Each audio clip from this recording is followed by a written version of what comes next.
மகாலட்சுமி தாயாரோட அருள் பரிபூர்ணமாக நம்மளுக்கு கிடைக்கும் அப்படின்னா, வெள்ளிக்கிழமை அதிகாலை பிரம்ம முகூர்த்தம்னு சொல்கிறக்கூடிய அந்த 4 to 6 டைமிங்குள்ளே நல்லா வாசல் தெளித்து கோலம் போட்டு பூஜை ரூமில் இந்த மாதிரி நல்ல மலர்களால் அலங்காரம் பண்ணி விளக்கும் இட்டுக்கோங்க. உங்களோட இஷ்ட தெய்வத்தை வழிபட்டு முடித்ததுக்கப்புறம் நான் சொல்லக்கூடிய இந்த வழிமுறையை நீங்கள் ஃபாலோ பண்ணிங்க அப்படின்னா கண்டிப்பாக அந்த தாயாரோட அருள் உங்களுக்கு பரிபூர்ணமாக கிடைக்கும்.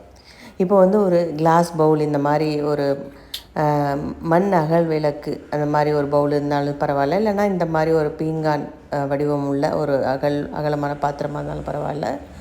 ஒரு சின்ன பவுலில் இந்த மாதிரி மஞ்சள் குங்குமம் இட்டுக்கோங்க. மஞ்சள் குங்குமம் இட்டதுக்கப்புறம் அந்த பாத்திரத்தில் நம்ம நல்ல ஒரு கல் உப்பை நிரப்பிக்கலாம். உங்கள் வீட்டில் இருக்கக்கூடிய அந்த கல் உப்பை இந்த பவுல் நிறைய நீங்கள் நிரப்பிக்கோங்க. அந்த பவுலில் உப்பு நிரப்பினதுக்கப்புறம் உங்கள்கிட்ட இருக்கக்கூடிய ஒரு 5 ரூபா காயின், பித்தளையில் இருக்கும் இல்லையா, அந்த 5 ரூபா காயினை நல்லா வாஷ் பண்ணிவிட்டு அதுலேயும் மஞ்சள் குங்குமம் இட்டுக்கோங்க. இட்டுட்டு அந்த உப்புக்கு நடுவில் வச்சிடலாம். ஒரு காயின் வச்சாலே போதும். ஒன்றுக்கு மேற்பட்ட எவ்வளோ காயின் இருந்தாலும் நீங்கள் தாராளமாக வைக்கலாம். 1 அல்லது 2 அந்த மாதிரி நீங்கள் வச்சுக்கலாம். இதை வச்சுட்டு நீங்கள் எப்பயும் வீட்டில் விளக்கு போட்டு தூப தீப ஆராதனை எல்லாம் காமிக்கும் போது இதுக்கும் இந்த உப்பு நிரம்பி அந்த பவுலுக்கும் மகாலட்சுமி தாயாரை நினச்சிக்கிட்டு நீங்கள் வழிபட்டீங்க அப்படின்னா உங்களுக்கு அந்த தாயாரோட அருள் பரிபூர்ணமாக கிடைக்கும்.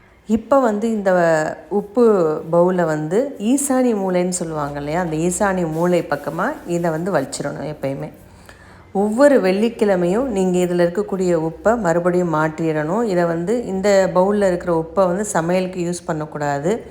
இதை நீங்கள் கால்படாத இடம், செடி, மரம் அல்லது நம்ம வீட்டில் இருக்கக்கூடிய சிங்க்லேயே நம்ம கரைச்சி அந்த தண்ணியை ஊற்றி விட்டுறலாம் உள்ள. அந்த காயினை நீங்கள் தனியாக எடுத்து வச்சுட்டு ஒரு அன்னதானத்துக்கோ அல்லது உங்கள் கோயில் பயணங்களுக்கு எதுக்காவது நீங்கள் செலவுக்கு அதை பயன்படுத்தலாம். நீங்களும் செஞ்சு பாருங்கள். கண்டிப்பாக இது உங்களுக்கு பலனளிக்கும். நன்றி, வணக்கம்.